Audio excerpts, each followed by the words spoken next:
Yourself can be your best friend. In fact, kung may kandidato po na maging best friend natin, number 1 na dapat ang ating sarili. At dapat natin isipin, only God and yourself will surely not leave you. Alangan namang maiwan nyo ang inyong sarili. Imposible yon. Alangan namang iwan ninyo ang inyong sarili. At alangan namang iwan tayo ng Diyos. Pangako niya hindi tayo iiwan. So kung merong dalawang hindi mawawala sa ating buhay, ang Diyos at ang sarili natin. Joshua 1:5, sabi ng Panginoon, I will never leave you nor forsake you. And we claim the same promise for all people who are putting themselves under the lordship of our God. Matthew 28:20, surely I am with you always to the very end of the age. So yun ang Panginoon at yun ang ating sarili kasama natin. What is important is to develop friendship with yourself. Bakit po natin yan nasasabi? Sapagkat napakarami mga tao tayong obserbahan sa buhay, sa counseling, na hindi talaga nakikipagkaibigan sa sarili. Sila ang number 1 na sumisira sa sarili nila. Sila ang number 1 na sumisira ng kanilang loob.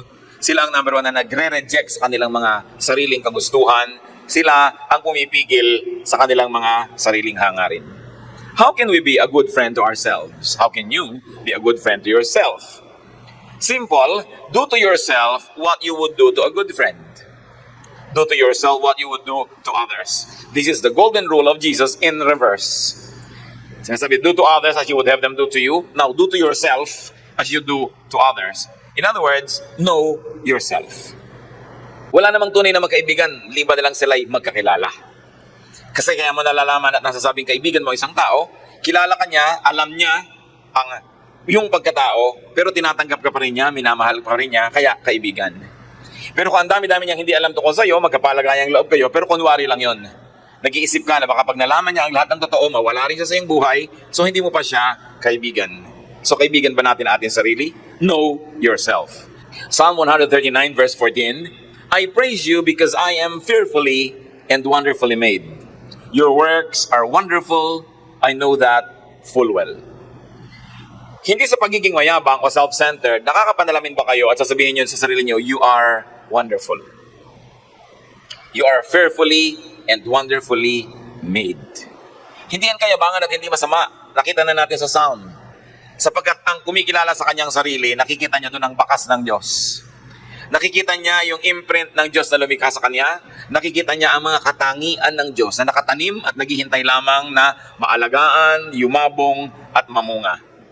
Pinupuri kita, O Diyos, sapagkat ako'y kahanga-hanga ang pagkakalikha mo.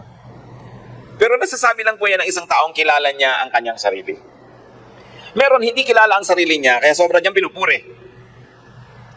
Pero meron ding hindi kilala ang sarili, kaya sobra niyang pinipintasan. Ano po ang ibinibigay niya sa inyong sarili? Puro na lang pag-alipusta, pangahamak, puro mga sana ganito ako, sana hindi ako ganun, sana si ganun na lang ako. Hindi mo masabi-sabi sa sarili mo, I am fearfully and wonderfully made. Kaya napakahalaga po, kilalanin ang sarili. Hanapin yung mga talent na ibinigay ng Diyos. Hanapin ang mga katangian. Hanapin yung napakagandang mga bagay na nandyan. Kung hindi pa lumalabas, naghihintay lamang na bigyan ng pansin para ito ay ma-develop. Know yourself. But how can you know yourself when you are very busy trying to watch other people's lives? Paano mo talaga na masusuri ang iyong sarili kung hindi ka nagbibigay ng panahon para pag-aralan ito? Suriin na yung mga ginagawa at mga nagiging bunga nun, kundi abang ka ng abang sa buhay ng may buhay. Very important part of knowing yourself is to know your strengths and to know your weaknesses. Hindi tayo perfect. Pero meron tayong mga strengths. May mga lakas, may mga katangian ng tao, bagamat may mga kahinaan at kuminsan ay kapintasan. Si Paul, anong kanyang nasabi tungkol sa kanyang pagkakilala sa sarili niya? Philippians 3:4-6. If anyone else thinks he has reasons to put confidence in the flesh, I have more. Circumcised on the 8th day, of the people of Israel, of the tribe of Benjamin, a Hebrew of Hebrews, in regard to the law, a Pharisee, and for zeal, persecuting the church, as for legalistic righteousness, faultless. Sabi niya, kung meron sana na may karapatan dito na magsabing ako, okay, ako na yun. Sabi niya, kung merong dapat magbigay ng confidence o pagtitiwala doon lang sa achievement ng tao, sabi, ako na yun. Hudyong-hudyo ako, sabi niya ganon. I was circumcised on the 8th day according to the law of Moses and according to the tradition of our nation. Sabi ganon. Alam ko ako kung saan bayan, Israelite. Pati tribo pinanggalingan ko, Benjaminite. Talagang pasakal na Hebrew ako. Hindi lang basta Hebrew, sabi niya, Hebrew of Hebrews. At hindi lang yon, Pharisee pa ako. Nagpakadalubhasa. At kung tutuusin ang lahat ng legal na hinihingi ng batas ng ating bayan, walang maisusumbat o walang maisisisi sa akin, sabi niya. Hindi pagyayabang, kilala ang sarili. Kilala niyo ba ang magulang niyo? Alam niyo ba pangalan? Alam niyo ba middle name ng nanay niyo? Alam niyo ba ang pangalan ng mga magulang ng nanay at tatay niyo? Baka hanggang doon na lang, no? Sa nanay. Maraming mga tao kasi hindi nila kilala kung saan sila nagmula. Tuwang-tuwa pa yan pag sinabing, saan probinsya nyo? Ay, hindi ako lumaki doon eh. May probinsya kami pero hindi na ako doon lumaki. Sa Manila na ako lumaki. Tuwang-tuwa na wala siyang roots. No?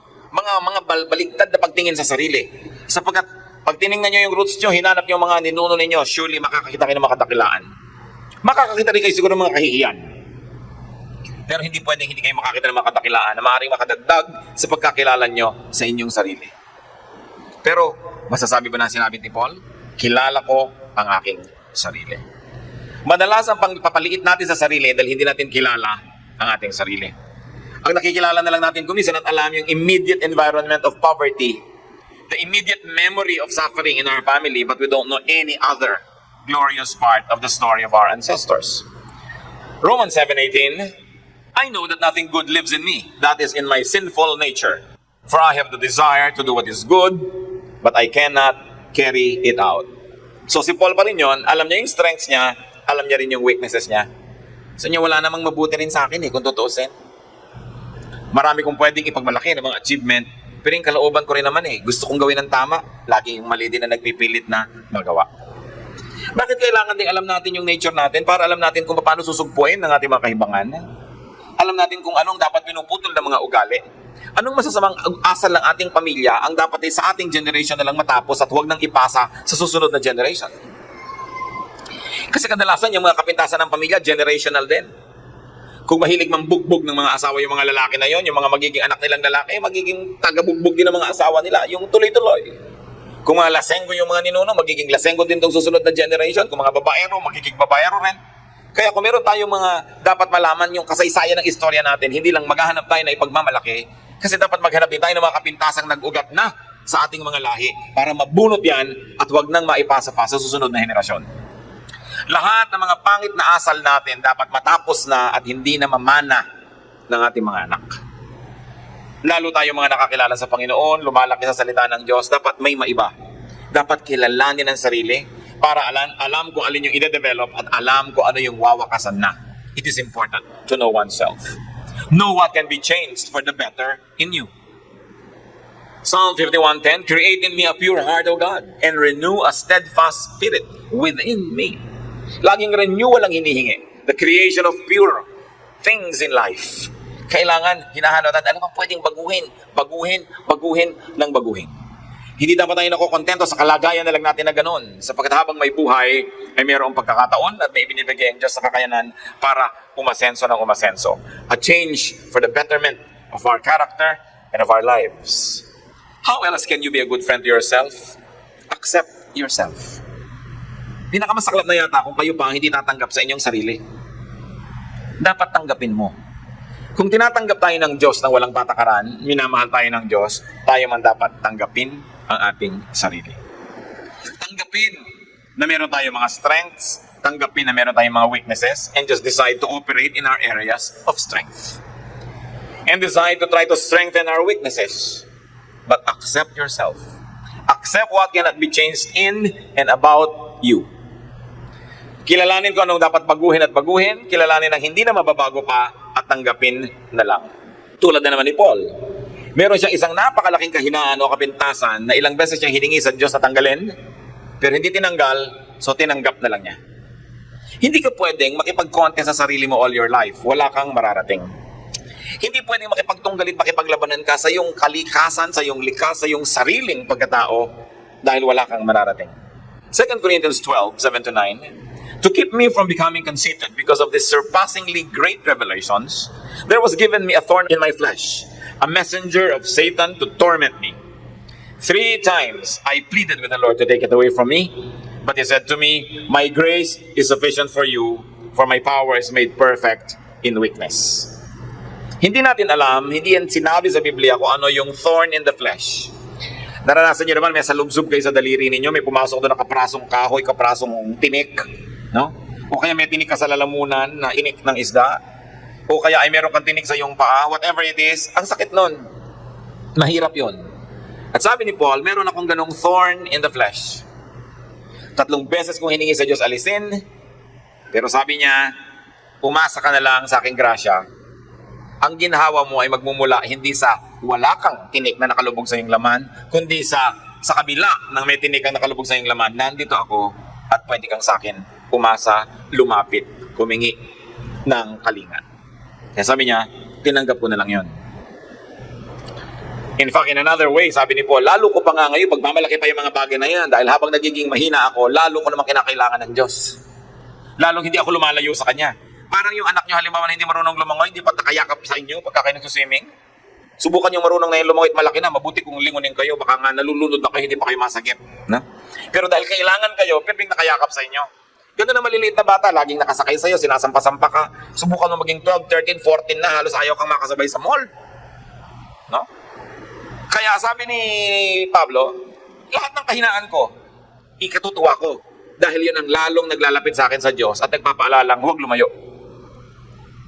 Kaya ano man ang mga kahinaan natin mga kapatid, kung talagang hindi na yun mababago pa, nandyan na, tanggapin, at sa katunayan, balik na rin, ipagpasalamat. Dahil nandyan yan, nakakatiyak tayo, hindi tayo magmamalaki sa Diyos at hindi tayo lalayo. Dahil kailangan natin siya. Sino bang napapahamak? Yung sobrang malakas, yung sobrang independent, hindi na halos kailanganin ng Diyos, yun ang nalalayo. Kaya yung mga kahinaan, pinagpapasalamat din yan. Basta tiningnan mo sa tamang paraan. Yung halimbawa, meron ka hindi maipagmalaki na part of your anatomy, isipin mo na lang na kung naging sobrang maganda ka dyan, baka ang yabang-yabang mo pa eh. So ngayon, hindi ka makapagyabang, naobliga ka maging humble. No? Kasi kung hindi tayo magkukusang maging humble, mabuti na rin yung naoobliga ka, humble pa rin ang ending. Pero, naoobliga ka lang. Pero mabuti na yun kaysa sa naging mayabang ka. Accept what cannot be changed in and about you. You cannot be friends with yourself if you're forever trying to be someone else. And then accept your strengths and your assets. Philippians 4:12-13. I have learned the secret of being content in any and every situation, whether well-fed or hungry, whether living in plenty or in want. I can do everything through Him who gives me strength. Sabi ni Paul dito, natutunan ko na ano man ang mangyari, magpasalamat.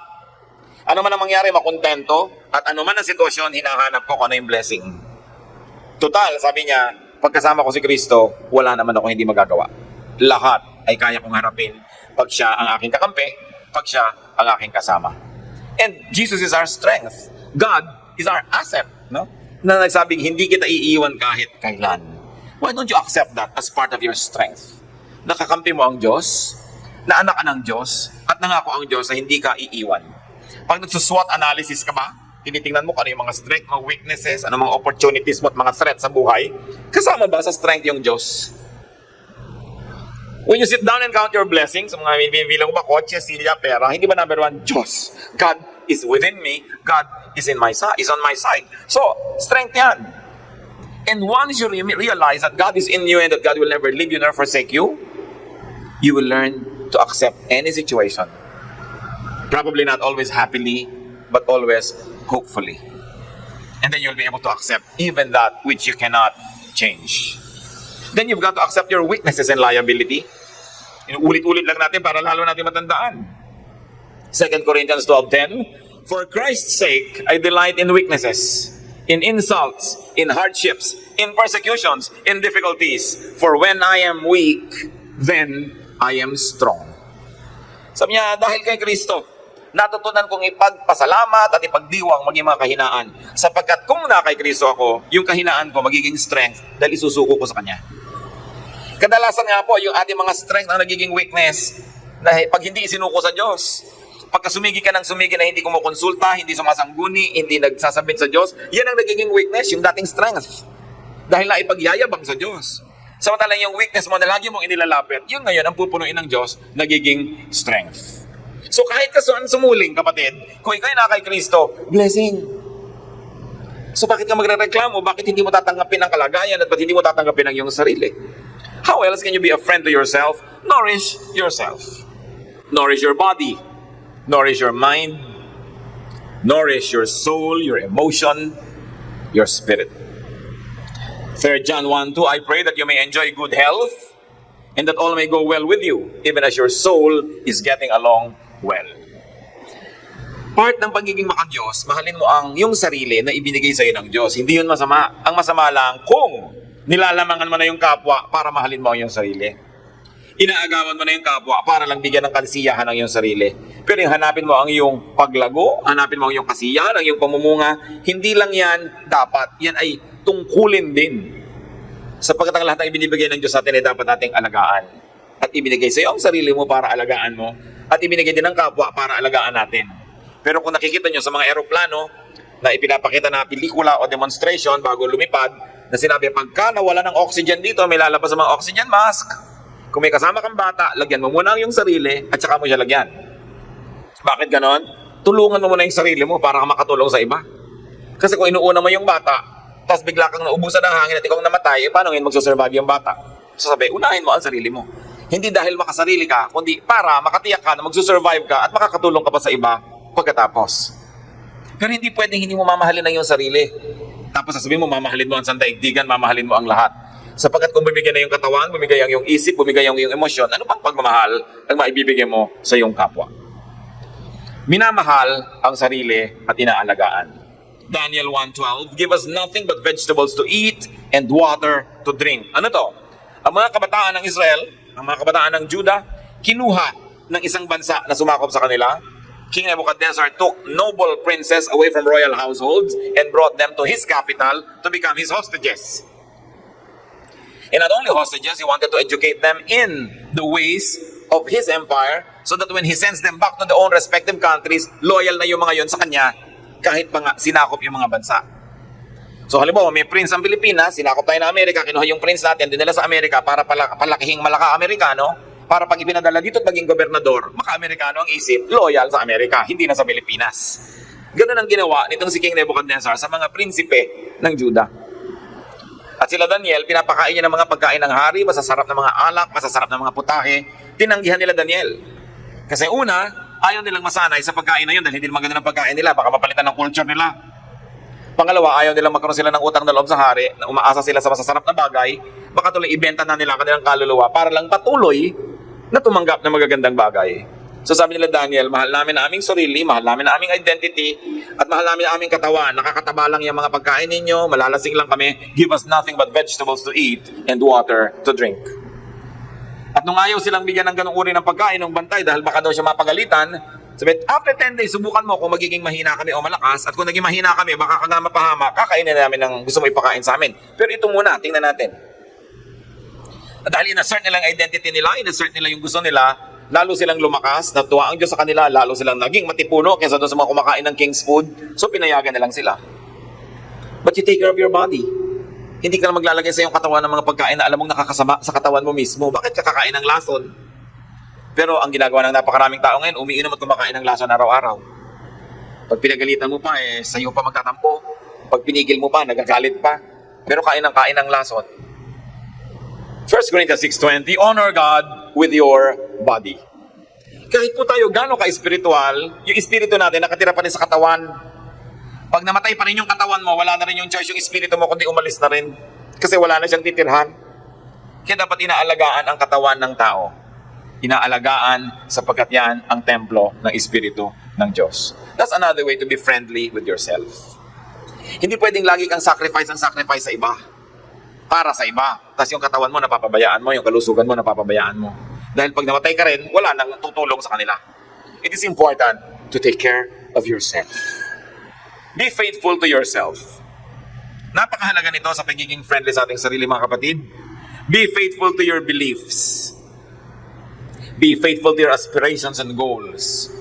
Be faithful to your well-being. No? Huwag niyong agad-agad isinusuko ang gusto niyo sa gusto ng iba. At yan kung minsan ang isang malaking kakulangan nating mga Pilipino. Sapagkat sobra tayong mga mabababang loob, may kagandahang loob tayo, mahusay tayong makipagkapwa, makisama. Madalas, marami na tayong ginagawa, hindi naman yan ang gusto natin. Pero dahil yan ang inaasahan ng ating kasama, ng kabarkada o ng sinuman, Huwag nyo agad-agad isinusuko ang inyong pananalig, ang inyong paniniwala, ang inyong gusto. Lalo't alam nyong di naman masama. Huwag kayong agad dumaatras. Pagka sinabi nung kausap nyo, anong gusto mo? Pakwan o melon? Sabi mo, pakwan. Tapos sabi niya, hindi, melon ang masarap. Oo nga pala, melon nga pala ang masarap. Ganun ka na agad, atras ka na. No? So, bakit? Di melon ka, pakwan ako bakit? Huwag kayong atras ng atras agad. Kung may pananalig kayo, hindi naman masama. Stick to it. Hindi yun masama na panindigan. At yan ang nakikita kong laging nagiging api ang mga Pilipino, laging nagbibigay agad, nagpaparaya. Kasi ang pagpapalaki sa atin sa ating pamilya, huwag kang sasagot, sumagot ka na lang, opo. Kaya aapi tayo lahat. No? Hindi kasamaan na manindigan para sa paniniwala. Kahit ikaw na lang ang nakatindig. Ang madalas na i-emphasize sa atin, yung pakikisama, totoo, Filipino trait yan. Pero meron pa tayong isang dakilang trait, higit na dakila sa pakikisama, paninindigan. It's an institution in Philippine society. Maninindigan ka kahit nag-iisa ka dahil naniniwala ka doon. Tingnan niyo po si Daniel. Ipinagbawal sa kanila na manalangin sa loob ng so-and-so period. Doon ka lang daw magdadasal sa hari ng Babylonia dahil sila captive. Napigil ba siya? No. Binubuksan pa niya yung bintana na nakaharap sa Jerusalem. Doon siya mananalangin kaya nakita siya ng mga agent ng hari at siya hinuli. At sinabi, bakit yung nagdadasal? Sa'yo ng Diyos ko eh. Nanindigan siya. Kaya siya ay itinapon sa kulungan ng mga leon. Suddenly, Daniel's name was on the menu at the Lions Club. Pero ano nangyari? Nawala ng gana ang mga leon nung siya ang kakanin. Kahit sila gutom na gutom, hindi nila pinatulad itong pagkain na si Daniel. Ibinless siya ng Lord kasi nanindigan siya. Yung mga kasama niya rin sa Babylonia na mga kabataan, si Shadrach, Meshach, and Abednego, nag-utos ang hari, pag tumugtog ang mga trumpeta, mga tambol, lahat yuyuko sa rebulto ng hari o rebultong ito ng Diyos-Diyosan na kailangang sambahin. Dahil ayaw nilang sumamba, dahil sumasamba sila sa Diyos ng Israel, nang tumugtog, nagluhuran ng lahat, silang tatlo lang nakatirang nakatayo. Dramatic, very cinematic. Nahuli sila. Anong ginawa sa kanila? Inihagi sila doon sa oven, nagawaan ng bricks. Kasya ang tao doon kasi sinasalansan mo yung bricks sa loob bago mo painitin ang oven na ito. So, ano nangyari? Sinamahan sila ng Diyos sa loob. At nakita ng hari, bakit hindi nasusunog yung mga sinusunog natin? At may kakaibang karakter na kasama sila sa loob. At ang natakot ay yung hari, so, uy, sige, lumabas na kayo, joke only. At hindi sila nag-amoy usok. Nanindigan sila. Sinamahan sila ng Diyos. Pag maninindigan kayo para sa totoo, hindi kayo nag-iisa kahit kailan kasi kasama nyo ang Diyos. Now, one word of caution, iba naman yung paninindigan para sa mga core beliefs at iba naman yung dahil nang-aasar kaya ka lagi na lamang na sumasalungat sa kapwa. Iba naman yun. Iba naman yung nagpapakyut ka lang na lagi ka na lang kontra sa lahat. Iba yun. Pero yung core beliefs mo, naninindigan ka doon, alam nga namang isuko mo yung core belief mo. Sino ang maninindigan para doon? Iba? No. If you will not stand up for your core beliefs, nobody will. Kaya kailangan, hindi mo isinusuko yun agad-agad. Napaka-importante na iginagalang mo ang sarili mong paniniwala na hindi mo agad-agad na pinabubura sa iba. Hindi mo agad-agad inihihingi ng tawad na meron kang ibang paniniwala. Kung yun ang paniniwala mo, it is your right to believe in it. Napakahalaga lang sa ating mga Kristiyano, chinecheck mo sa Biblia kung paniniwala mo, biblical or godly. At kung biblical o neutral, hindi naman kontra sa Bible, stand up for it. How do you become a friend of yourself? Be kind to yourself. Sabi ni Solomon na napakarunong, Ecclesiastes 7:16, do not be over-righteous, neither be over-wise. Why destroy yourself? Nakita nyo? Sabi mo ka sobrang righteous. Masisira ka lang. Ngayon, huwag ka naman masyadong maging sobrang talino. Di ka lang mag-enjoy sa buhay. Pero sinabi rin niya, don't be over bad. Ha? Sabi niya, a man who is godly will avoid all extremes. Sabi niya, sa gitna ka lang, huwag ka extremist. Ganun ang buhay. Yung mga extremists, sobrang unkind to themselves. Lalo yung mga nagiging religious extremists.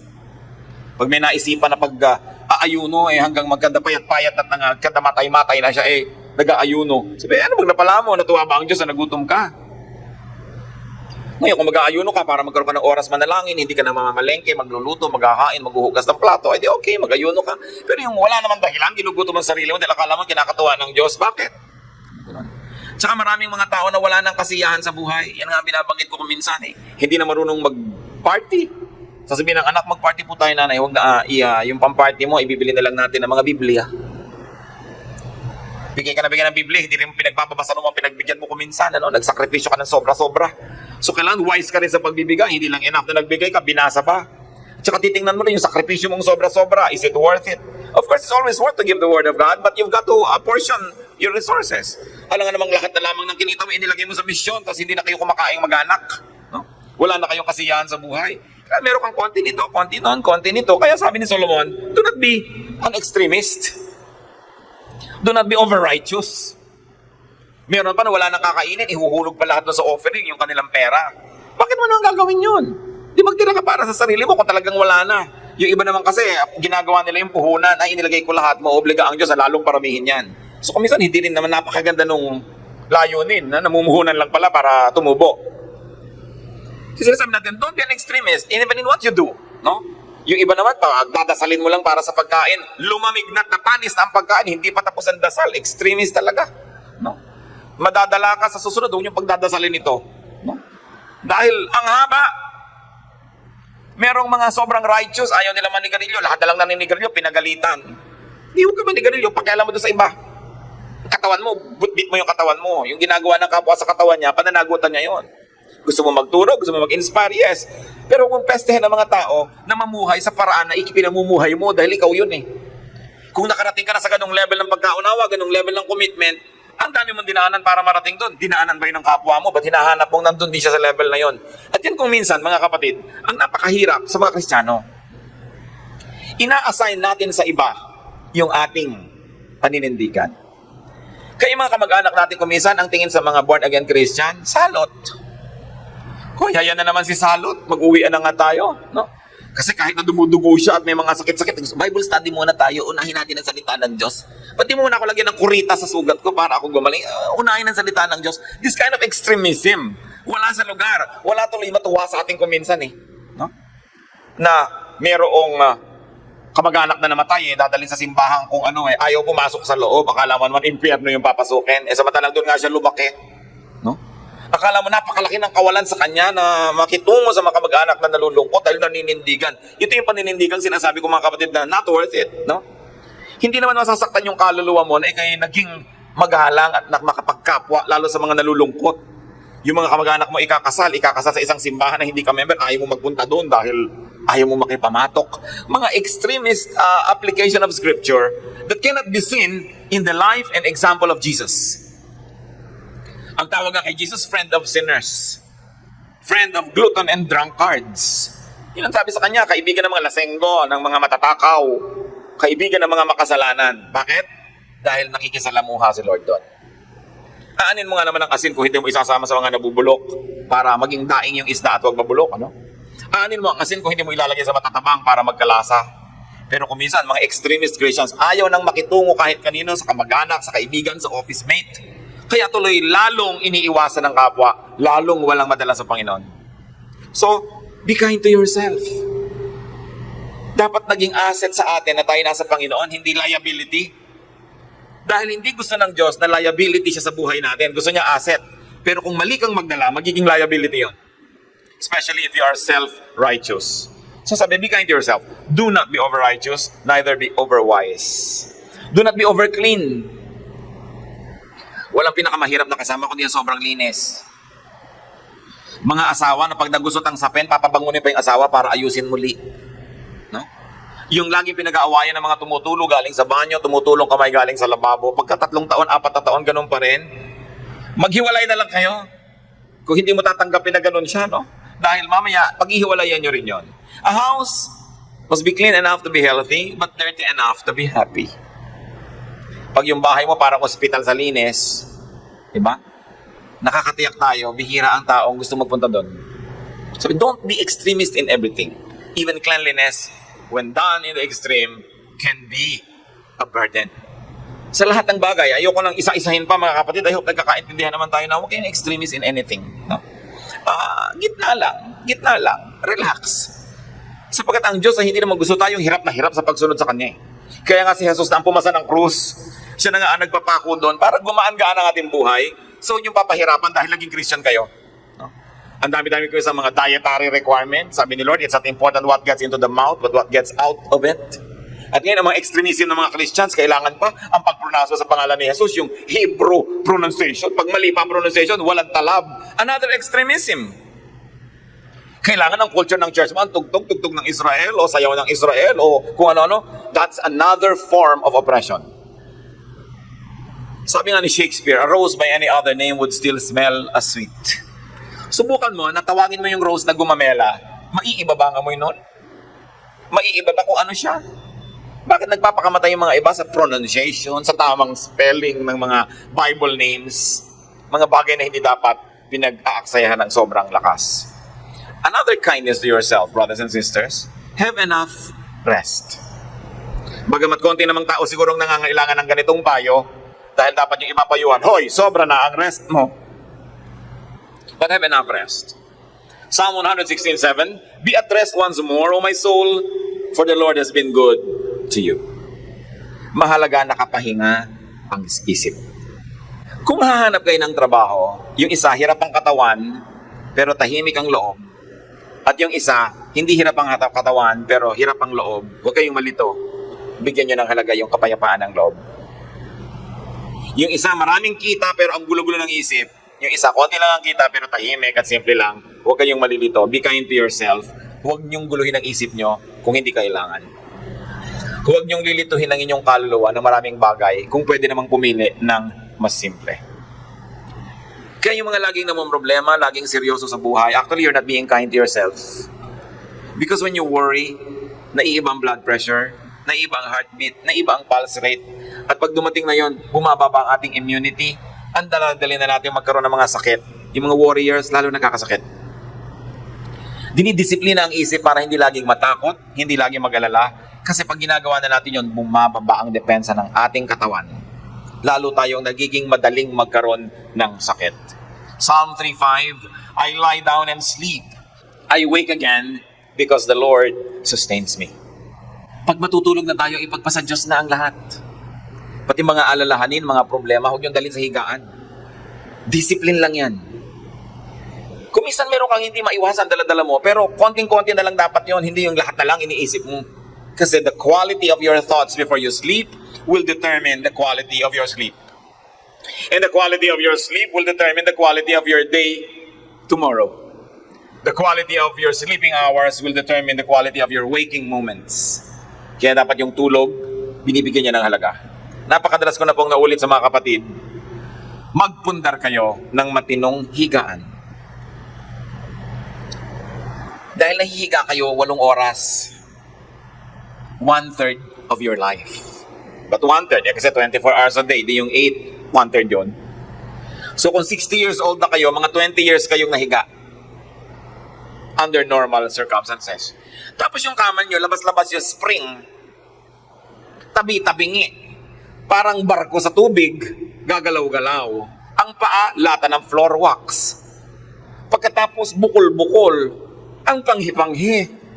O kaya ang init-init. Tapos 1/3 of your life nandun kayo, wala ba kayong awa sa inyong mga sarili? Ang matinong tao, no? Una niyang binibigyan ng kanyang resources, yung kinakain niya, tapos yung hinihigad niya.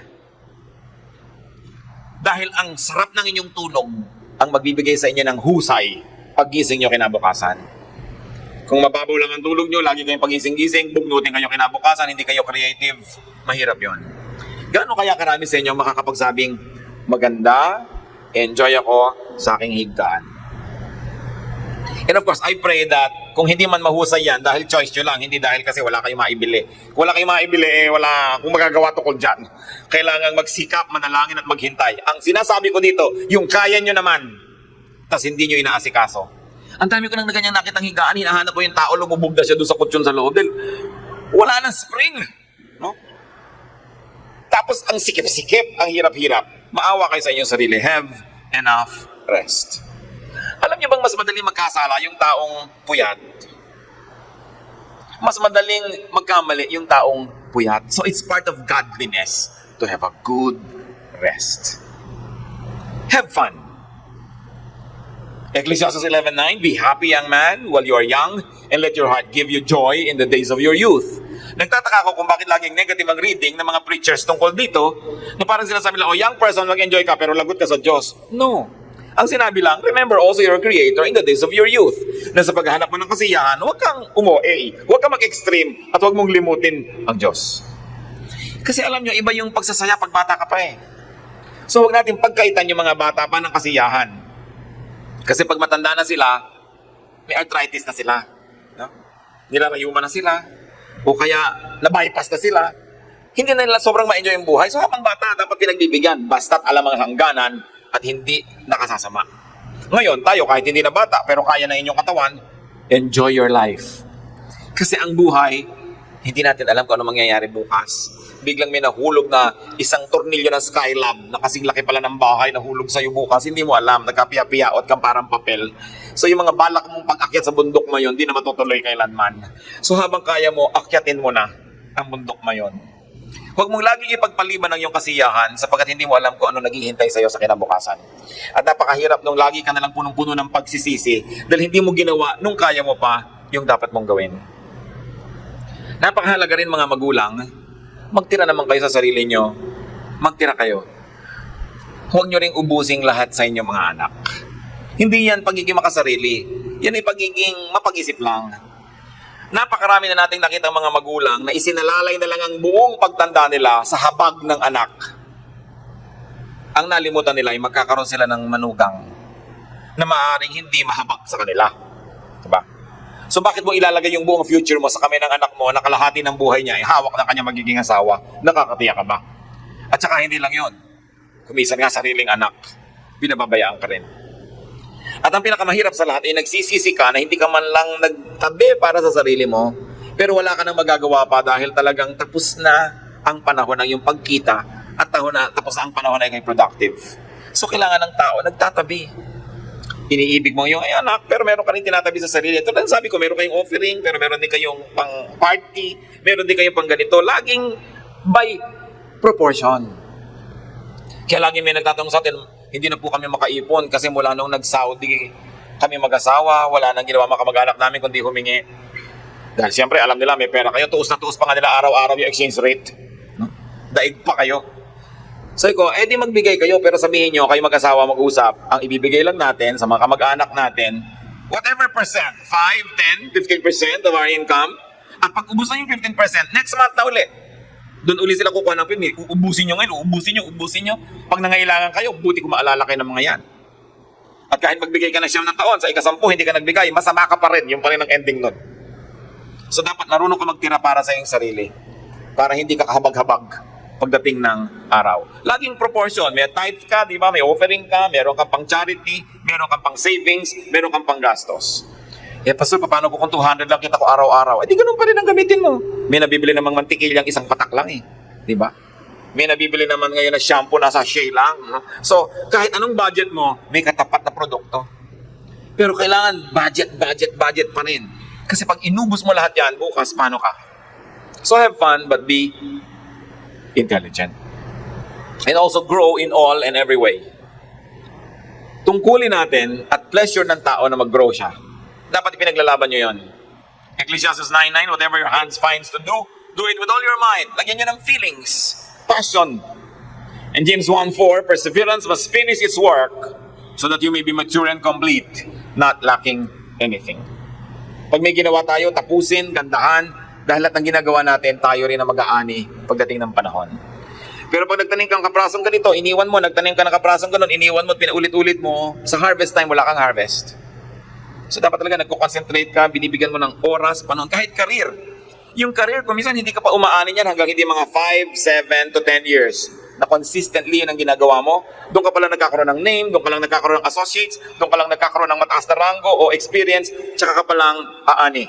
Kailangan ang ginagawa natin may passion, may concentration dahil ang panahon natin ay limitado. Wala pang tao na nabuhay na 200 years matapos isinara ang Biblia. Limitado ang panahon. Mabuhay ka ng 60, 70, 80, 90 years. 95 siguro. Kano karami pwede mong itanim sa panahon na yon na aabutan mo pang mamunga? So kung hindi ka nagtatanim ng maaga at hindi ka nagtatanim ng mabuti, palipat-lipat ka na itinatanim, namatay ka na lang, wala ka pang inani. Yung mga palipat-lipat ng pinag-aaralan, palipat-lipat ng mga karir, palipat-lipat ng mga asawa at kapartner sa buhay, ang gulo. Choose a few things and focus on them, and that means turning your back on everything else. Pag may napili kayong gawin at bibigyan nyo talaga ng inyong atensyon, ibig sabihin, pinili nyo na rin hindi gawin lahat ng hindi nyo piniling gawin. So, huwag nyo ng panghinayangan yun. Yung iba nag-asawa na, ano kaya nangyari sa buhay ko kung ito ang aking pinakasalan? Hindi nga yan ang pinakasalan nyo, so huwag nyo nang isipin, pampagulo lang yan sa isip. Panindigan nyo na yung ginawa nyo ngayon. Dahil total, nagtanim na kayo dyan, alagaan nyo na, lagyan nyo na ng fertilizer, dyan na kayo aani. Hindi pa iba-iba, papalit-palit. A rolling stone gathers no moss. At ito, gusto-gusto kong sabihin sa mga young adults, lalo sa mga youth. Kasi kung ikaw naman yung nasa alas 4, alas 5 na lang yung buhay, parang wala ka na rin masyadong magagawa para palitan yan eh. Kaya mahalaga habang bata nag-iisip ka, ano bang gagawin ko sa buhay? Ano magiging kahulugan ng buhay ko? Anong gusto kong itanim talaga na matataniman ko, maalagaan ko at aabutan kong namunga sa aking buhay? Mga elemento ng buhay. Napakahiwaga ng buhay, napakaiksi, but it is always long enough if only we would be wise. Ito po ang aking mga lahat ng binanggit na to be a friend to yourself. This is not for the already selfish, all right?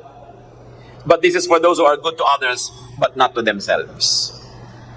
Lahat ng binanggit ko ay para sa mga tao ang bait sa kapwa, at sa sarili hindi. Pero kung dati nyo nang hinahangaan at minamahal at pinagbubunyian yung sarili, hindi ko sa inyo sinabi lahat ang narinig nyo. Dahil baka lumala lang kayo. Diba? Pero para sa taong hindi minamahal ang sarili, tapos ang galing-galing magmahal sa kapwa, dapat may balance. Ecclesiastes 4:8, there was a man all alone. He had neither son nor brother. There was no end to his toil, yet his eyes were not content with his wealth. For whom am I toiling, he asked, and why am I depriving myself of enjoyment? This too is meaningless, a miserable business. Maraming ginagawa ang tao pagpapagod na wala namang ikabubuti. At kababasa ko pa lang sa isang international magazine, merong isang super milyonarya sa Amerika na namatay, nagpamana ng milyon-milyong dolyar sa kanyang aso. Nabalitaan nyo? Aso. Tagapagmana ng milyon-milyon. Paano kaya uubusin ng aso yon? At nalaman naman kaya nung aso na pinamanahan siya. Mga bagay na mas maganda sana at mas nagkaroon ng kabuluhan. Kaya napakahalaga po mga kapatid, sa lahat ng ginagawa natin sa ating pagpapasya, sumangguni sa Diyos. Pairalin ang karunungan ng Diyos sa ating buhay para tayo mailayo sa ganitong mga kahibangan, sa ganitong mga pagkakamali. At kumisan tayo man yung ating time, talent, treasure, nalalagay sa kumbaga parang aso rin, parang hindi dapat dun eh. Kumisan napakarami mong pag-ibig na inuubos sa taong hindi naman dapat ibigin. No? Napakarami mga pagpapakasakit at pagpapakamartir na parang tubig na ilalagay mo sa isang latang butas. Wala ring registration. Kahit anong paghihirap at pagpapakasakit mo, binabali wala ka rin. Ba't mo sasayangin ang buhay mo sa ganung uri ng pagpapakamartir? Bakit mo sobrang papahalagahan ng taong di nagpapahalaga sa'yo? Bakit hahabol-habulin mo yung takbo ng takbo, di napagod ka lang? Bakit mo pinipilit na ibigin ka nung ayaw sa'yo? Di ayaw niya, wag. Wala nang isang kahabag-habag pang higit doon sa taong hindi naman minamahal, ipinipilit magpalimos ng pag-ibig. So lalo kayo na mga wala pa mga asawa, pinipilit yung magkaasawa. Kung hindi darating yung Mr. Right, kahit yung Mr. Right na, pwede na. Di wala. Kesa kung sino na lang, papayag na lang kayo para na lang matuloy. Para maisuot nyo yung wedding gown yung binili nyo sa Eloise. Di wala. No? So isang malaki pong pagsasayang ng buhay mga kapatid, yung mamalimos ka ng pag-ibig. Kung ayaw ba sa'yo, di wag. Huwag kang magpakaaba. Huwag kang mamalimos. Kasi yung taong hindi umiibig sa'yo, habang namamalimos ka ng pag-ibig niya, lalo lang nandidiri sa'yo. Lalo lang nawawala ng gana sa'yo. Sabi nga nila sa Laguna, naadwa lang sa'yo yan. Diba? Kasi kung hindi ka likas na mahal, wala kang magagawa tungkol doon. Ituring mo na lang at ibali mo ang iyong atensyon sa paggawa ng kopra. Meron ka pang magagawang bukayo. Huwag sayangin ang buhay sa isang pag-ibig na hindi sinusuklian. Naintindihan niyo ako? Kung hindi kayo mamahalin, huwag niyo na lang mahalin masyado. Diba? Ang dami ko lang nakitang tao, kawawa naman, yung talaga ang buong buhay, ifinokus na lang sa isang taong di naman siya mahal. Bakit? Mahalin niyo ang Diyos, mahalin niyo ang inyong sarili, para pa lang kayo matutong magmahal ng tamang paraan sa kapwa. Huh? Hindi ipinapaaba, hindi ipinapaapi, at hindi pinapabaliwala ang sarili kasi tayo ay pinapahalagahan ng Diyos. Pag di natin iginalang at pinahalaga nating sarili, para na rin nating di ginalang ang Diyos na nagpapahalaga sa atin. Women, you must respect your teacher. Men folk to respect you. No? Hindi ko man nakita yung nanay nyo dati kahit binabato ng kalan ay pumapayag. Ipapayag din kayo. Diba? Dahil hindi yan nakagustuhan ng Diyos, hindi yan ang ibig sabihin nung submit to your husband na pinapaguluhan ka sa kawali payag na payag ka. Discover. Rediscover yourself. And be the friend that you can be to yourself. Yung kanta na, I've been to paradise but I've never been to me. I wonder if you know the line of the song, but there's a lot of truth in it. You've got to be able to go into yourself. To know yourself. You know why? Because you will find God there. And you will be able to say, I am fearfully and wonderfully made. Diyos namin sa langit. Suriin mo po ang aming puso kung kami nagiging matapat sa inyo. Kung kami ba'y good stewards of ourselves. Ang aming katawan, ang aming emosyon, ang aming mga aspirations na ipinagkatiwala mo sa amin, ay amin bang inaalagaan o pinagtataksilan? Habang ayaw naman namin Diyos na maging mayabang, ayaw namin maging selfish and self-centered, but teach us to have a healthy value that we attach to our being human, to our being your temple, to our being your children. Magbulay-bulay tayo mga kapatid kung meron dito na maliit ang pagtingin nyo sa inyong sarili. Inaakala nyo wala kayong halaga o kaya ay kulang ang inyong halaga. Mag-isip-isip kayo. Jesus died for you. You are valuable. God created you and God sustains you. You are valuable. Hindi ko ito sinasabi dun sa mga napakalaki naman ng pagtingin sa sarili. Kailangan naman nun para mag-balance ay pababain ang sarili. Pero kung sobrang baba ang tingin natin sa ating sarili, hindi yan maka-Diyos. Pagsisihan, ilapit sa Panginoon,